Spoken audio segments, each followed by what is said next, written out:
Hello everyone. আচ্ছা, আজকে যেই টপিকটা নিয়ে আমি ডিসকাস করব সেটা এই মুহূর্তে খুবই ভাইটাল টপিক। তো সবাইকে এই ব্যাপারটা প্রচন্ড খেয়াল রাখতে হবে, সেটা হলো cyber security tricks and tips. তো ন্যাচারালি যে মানে আমাদের যে ডেইলি লাইফে আমরা যে ভুলগুলো করে থাকি সেগুলো যেন না করা হয়, এবং কি কি ভুল আমরা ন্যাচারালি করে থাকি সেগুলো নেক্সট টাইম না করা হয় বা না করি। ফার্স্ট, আমি যদি কোনো ল্যাপটপ বা আপনার কোনো পার্সোনাল যে ডিভাইস, কম্পিউটারের কথা বলি, তাহলে বলবো যে ফার্স্ট আপনি আপনার সিস্টেমে যে কোনো একটি অ্যান্টিভাইরাস বা উইন্ডোজের ডিফল্ট যে অ্যান্টিভাইরাসটা আছে ডিফেন্ডার, সেটাকে যেন প্রপারলি আপডেট করে রাখবেন। এবং মেশিনে আরও যেসব সফটওয়্যারসগুলো আছে সেগুলোও প্রপারলি যেন আপডেট থাকে। এবং উইন্ডোজের যে আপডেটসগুলো আসে সবসময়, যেসব প্যাচেসগুলো আসে সেই প্যাচেসগুলো যেন প্রপারলি ইনস্টল থাকে। যত আপডেটসগুলো আসবে সব আপডেটসগুলো আপনারা করার চেষ্টা করবেন, ইনস্টল করার চেষ্টা করবেন। অনেক সময় দেখবেন কোনো ওয়েবসাইট থেকে কোনো মুভি ডাউনলোড করতে যাচ্ছেন, বিভিন্ন একটা মুভি নিয়ে খুব সার্চ করছেন অনেক ওয়েবসাইটে, ডাউনলোড করতে গিয়ে কোনো একটা সাইট থেকে কোনো একটা ইএক্সি ফাইল বা কিছু একটা ডাউনলোড হয়ে গেল। ডাউনলোড করার সময় আপনাকে একটা হয়তো পপ আপ অনেক সময় দেয়, it's May harm your computer, এরকম টাইপের পপ আপ হয়তো পেতে পারেন। বা এরকম টাইপের যদি যখন ফাইলটা আপনি সেভ করতে যাবেন তখন দেখবেন যে কি এক্সটেনশনের ফাইল ডাউনলোড হচ্ছে। দেখা যাচ্ছে ন্যাচারালি যখন মুভি ডাউনলোড হবে তখন আপনার MP4, WMV এই টাইপের ফরম্যাটসগুলো থাকবে। তো চেক করে নেবেন এই টাইপের ফরম্যাট কিছু ডাউনলোড হচ্ছে না, না হলে ভুলবশত যদি কখনো ডাউনলোড করে থাকেন তাহলে সঙ্গে সঙ্গে কিন্তু রিমুভ করে দেবেন। তারপর হলো আপনার যে সব অনলাইন অ্যাকাউন্টস, এখন তো সবাই অনলাইনে সব কিছু ট্রানজাকশন করছে, সব কিছু অনলাইনেই চলছে। আপনার যে অনলাইন অ্যাকাউন্টসগুলো আছে তার যত ইউজার আইডি, পাসওয়ার্ড বা ক্রেডেনশিয়াল যেগুলো আছে সেগুলোকে আপনি কোনো একটা পাসওয়ার্ড ম্যানেজারের মাধ্যমে সেভ করে রাখবেন। এবং সবসময় এই পাসওয়ার্ডগুলো না আপনারা মান্থলি বেসিসে চেঞ্জ করার চেষ্টা করবেন। যে কোনো পাসওয়ার্ড, ব্যাংকের পাসওয়ার্ড, ইমেলের পাসওয়ার্ড, সোশ্যাল মিডিয়ার পাসওয়ার্ড, যে কোনো পাসওয়ার্ড আপনি চেষ্টা করবেন যে 1 মাস অন্তর অন্তর চেঞ্জ করার। সব অ্যাকাউন্টগুলোতে সবসময় চেষ্টা করবেন 2 ফ্যাক্টর অথেন্টিকেশনটাকে এনেবেল করে রাখতে। আরেকটা জিনিস, আপনার যত অ্যাকাউন্টস আছে সব অ্যাকাউন্টসে কিন্তু একই পাসওয়ার্ড দিয়ে রাখবেন না। ভুলে যাচ্ছেন তাহলে একটা ডায়েরি মেনটেন করুন, সেখানে লিখে রাখুন।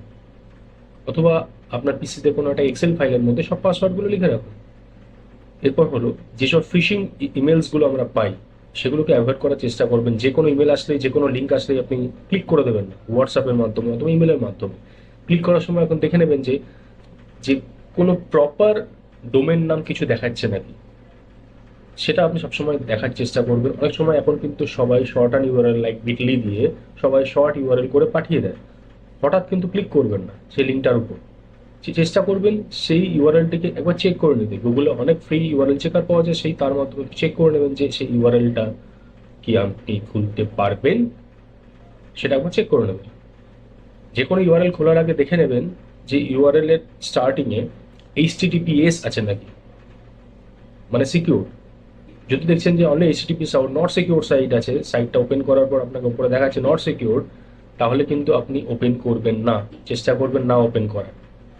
তারপর চলে আসছি আপনার বাড়ির যে ওয়াইফাই নেটওয়ার্ক, আপনার বাড়িতে যে ওয়াইফাইটি আছে, ওয়াইফাই লগ ইন করার জন্য, ওয়াইফাই কনসোলে লগ ইন করার জন্য যে ডিফল্ট ক্রেডেনশিয়ালটা থাকে সেটা ফার্স্ট চেঞ্জ করবেন। চেঞ্জ করার পর আপনার যে ওয়াইফাই পাসওয়ার্ড আছে না, মাঝে মধ্যে চেঞ্জ করার চেষ্টা করবেন পাসওয়ার্ডটাই। এবং আপনার কোনো গেস্ট নেটওয়ার্ককে এনেবল করে রাখবেন না। তারপর চলে আসি সোশ্যাল মিডিয়া। সোশ্যাল মিডিয়াতে আপনি কোনো কোনো ভিডিও দিচ্ছেন বা কোনো টিউটোরিয়াল ভিডিও বা কিছু দিচ্ছেন, সেটা আপনি বিভিন্ন জায়গায় শেয়ার করতে পারেন, বাট বাট আপনার নিজস্ব কোনো ছবি বা আপনার ফ্যামিলির কারোর ছবি চেষ্টা করবেন না জেনে যে কোনো গ্রুপে শেয়ার করার। অনেকে আছে যে কোনো গ্রুপে শেয়ার করে দিচ্ছে, এটা না করারই চেষ্টা করবেন। তারপরে কোনো ট্রানজাকশন করতে হলে হয়তো অনেক কোনো একটা সফটওয়্যার পারচেস করলেন বা কোনো একটা লাইসেন্স পারচেস করলেন বা কোনো কিছু একটা, কোনো কোম্পানি থেকে কোনো একটা আপনি ফেসিলিটি নিচ্ছেন বা কারো কাছ থেকে একটা ফেসিলিটি নিচ্ছেন, হয়তো আপনার সেই কোম্পানিটা সম্পর্কে জানা নেই, সেই লোকটাকে হয়তো চেনেন। লোকটা হয়তো বললো যে ঠিক আছে আপনি একটা কাজ করুন, আমি আপনাকে লাইসেন্সটা প্রোভাইড করে দিচ্ছি, আপনি আমার এই অ্যাকাউন্টে টাকাটা পাঠিয়ে দিন। ফার্স্ট দেখবেন যে অ্যাকাউন্টটি কোনো বিজনেস অ্যাকাউন্ট আছে, মানে কারেন্ট অ্যাকাউন্ট আছে নাকি সেটা চেক করবেন। পার্সোনাল কোনো অ্যাকাউন্ট হলে আপনি ফার্স্ট তাকে কোশ্চেন করবেন আমি কেন আপনাকে পার্সোনালি টাকা পাঠাবো। তখন আপনি বলতে পারেন যে আপনি একটা কাজ করুন, আপনি আমাকে কোনো ইউআরএল দিন, আপনি সেই ইউআরএল এর মাধ্যমে টাকা পাঠান। সেখানে আপনি বিভিন্ন গেটওয়ের মাধ্যমে পেমেন্ট করতে পারবেন। যে কোনো ই কমার্স ওয়েবসাইট থেকে যে কোনো কিছু পারচেস করার আগে একবার সাইটটি সম্পর্কে জেনে নেবেন, গুগলে রিভিউ দেখে নেবেন যে সেখান থেকে আপনি পারচেস করতে পারবেন কি পারবেন না, তাই কি ফ্রড নাকি, সেটা একবার চেক করে নেবেন। আর আপনার ব্যাংক স্টেটমেন্ট যেটা আছে না, সেটা মাঝের মধ্যে আপনি সবসময় চেক করবেন। ন্যাচারালি এখন সবাই তো গুগল পে ফোনপে ট্রানজাকশন করে দিল, কিন্তু যদি কোনো ফ্রড হয়, ধরুন আপনার অ্যাকাউন্ট থেকে কোনো টাকা ডিডাক্ট হয়ে গেছে, হয়তো আপনি এসএমএস পান, অনেক সময় হয় এসএমএস পাওয়া যায় না, হয়তো আজকে ট্রানজাকশন করেছেন কালকে গিয়ে এসএমএস পেয়েছেন, সেরকম হলে সেটা কিন্তু আপনি আপনার কোনো ইউপিআই অ্যাপে দেখতে পারবেন না ট্রানজাকশন। সেটা কিন্তু আপনি চেষ্টা করবেন যে আপনার যে ব্যাংকে অ্যাকাউন্ট আছে সেই ব্যাংকের মোবাইল অ্যাপে তোমার নেট ব্যাঙ্কিংয়ে লগ ইন করে তার ট্রানজাকশন সামারিটা একবার চেক করার। আপনার কম্পিউটারে যত ডেটাগুলো আছে সেই ডেটাগুলো সবসময় চেষ্টা করবেন এনক্রিপ্ট করে রাখার। আর যত এবং ডেটাগুলোকে না আপনি সবসময় ক্লাউডে অথবা কোনো এক্সটার্নাল হার্ড ড্রাইভে সবসময় স্টোর করে রাখবেন। বিভিন্ন কারণে হয়তো আপনার সেই ডেটাগুলো করাপ্ট হয়ে যেতে পারে।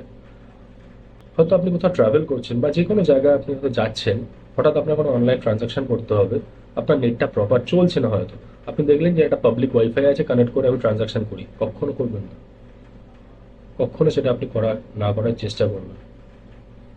তো এই যে সাজেশনসগুলো আছে, এগুলো সবসময় আপনার পার্সোনাল লাইফে বা ডেইলি লাইফে আপনি কিন্তু মেনটেন করার চেষ্টা করবেন, তাহলে আপনিও সিকিউর থাকবেন। যদি আপনার আমার সাজেশনগুলো ভালো লেগে থাকে তাহলে আমার ভিডিওটি লাইক করবেন, শেয়ার করবেন, সাবস্ক্রাইব করবেন। Thank you.